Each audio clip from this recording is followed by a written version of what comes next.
കൂട്ടുകാരെ, ഇന്നത്തെ നമ്മളെ വീഡിയോ എന്ന് പറഞ്ഞാലേ ഇന്ന് നമ്മൾ അടിപൊളി സംഭവമാണ് തയ്യാറാക്കിയിരിക്കുന്നത്. സത്യം പറഞ്ഞാൽ ഇത് നമ്മൾ മലയാളികൾ അങ്ങനെ അപൂർവമായിട്ട് ചെയ്യാറുള്ളൂ. ഇത് ഞാൻ എന്റെ ഇഷ്ടത്തിനൊന്ന് ചെയ്തെടുത്തതാണ്. നിങ്ങൾ കണ്ടു നോക്കും. നിങ്ങൾക്ക് ഇഷ്ടപ്പെടുവാണെങ്കിൽ ഒന്ന് ലൈക്ക് അടിച്ച് ഒന്ന് സപ്പോർട്ട് ചെയ്യാൻ മറക്കല്ലേ.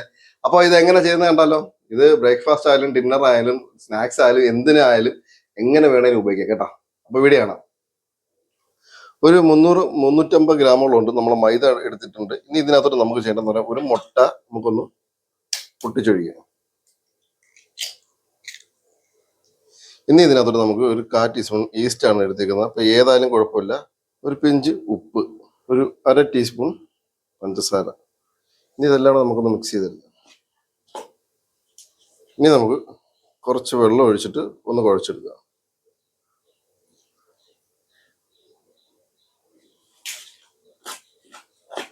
ഇനി നമുക്ക് കൈ കൊണ്ട് തന്നെ ഒന്ന് കുഴച്ചെടുക്കാം. നല്ല വൃത്തിയാണെങ്കിൽ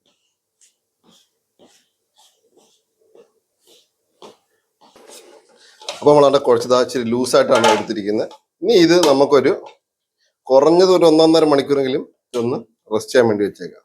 ഒരു പാത്രം കൊണ്ട് നമുക്ക് എന്തെങ്കിലും വല്ല തുണിയോ എന്തെങ്കിലും കൊണ്ട് നമുക്കൊന്ന് അടച്ചു വെക്കാം.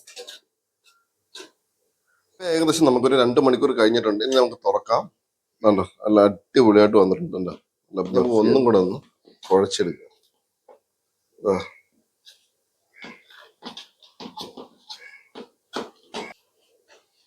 ഇപ്പൊ നമ്മൾ ആദ്യം പാത്രത്തിൽ നിന്ന് നമ്മൾ ടോപ്പിലോട്ട് ഇട്ടിട്ട് ഒന്ന് ഉരുട്ടി ഒന്ന് വലുതാക്കി എടുക്കുവാണ് നീളത്തിലെ. ഇത് നമുക്കത് ചെറിയ പീസായിട്ടൊന്ന് കട്ട് ചെയ്തെടുക്കാം.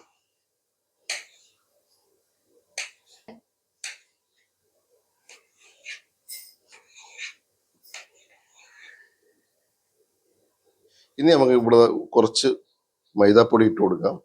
എന്നിട്ട് രീതിയിൽ നമ്മൾ എടുത്തിട്ട് നമുക്കൊന്ന് പ്രസ് ചെയ്ത് ചെറുതായിട്ടൊന്ന് പരത്തിയെടുക്കാം. ഒരുപാട് വലുതാവണ്ട, നമുക്ക് ചെറുതായിട്ട്.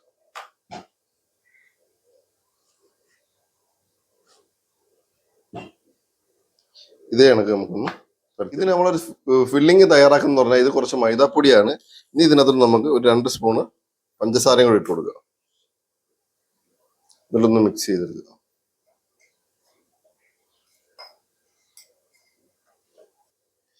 നമ്മൾ പരത്തിയതിനകത്തോട്ട് നമ്മുടെ ഫില്ലിങ് വെച്ച് കൊടുക്കുകയാണ്.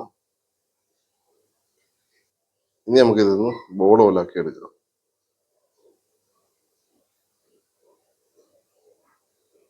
അത് വീണ്ടും ഒന്ന് പ്രസ് ചെയ്ത് നമ്മൾ വീണ്ടും ഒന്നും കൂടെ ചെറുതായിട്ടൊന്ന് പരത്തിയെടുക്കാൻ പോവാണ്. വലുതാക്കേണ്ട കാര്യമില്ല, നമുക്ക് ഇച്ചിരി കട്ടി വേണം കേട്ടോ.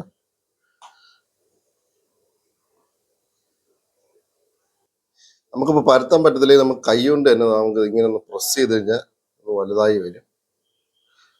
പരത്തിയിട്ട് നിങ്ങൾക്ക് പൊട്ടിയോ എല്ലാം പോകുന്നുണ്ടെങ്കിൽ ഇതേ കണക്കൊന്ന് കൈ കൊണ്ട് തന്നെ നമുക്കൊന്ന് പ്രസ് ചെയ്തെടുക്കാം. അന്നേരം വലുതായി വന്നോളൂ. ഓവറായിട്ടൊന്നും വലുതാക്കണ്ട നമുക്ക്.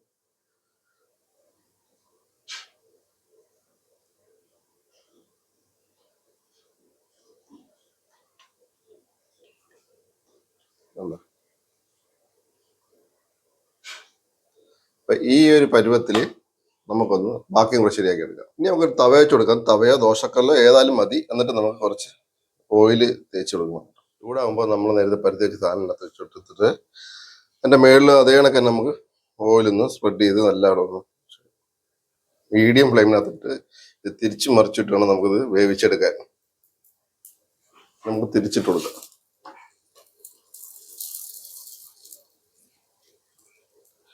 കുറച്ച് ഓയിൽ വേണമെങ്കിൽ ഇവിടെയും തേച്ച് കൊടുക്കാം നമുക്ക്.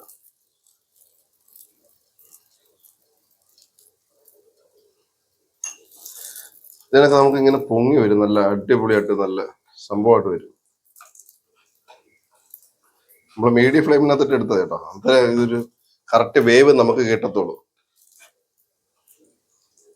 നമ്മളെ ഭൂരി കണക്ക് പൊങ്ങി വരും. കണ്ടതാ, തിരിച്ചും കൂടെ നമുക്കൊന്ന് ഇട്ട് കൊടുക്കാം. അപ്പം നമുക്ക് റെഡിയാക്കി കിട്ടിയിട്ടുണ്ട്.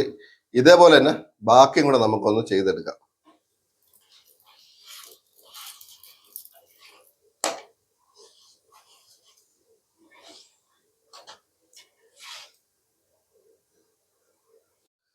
അപ്പൊ എല്ലാം എന്താ കൂട്ടുകാരെ, എല്ലാം നമ്മൾ ചെയ്തെടുത്തിട്ടുണ്ട്.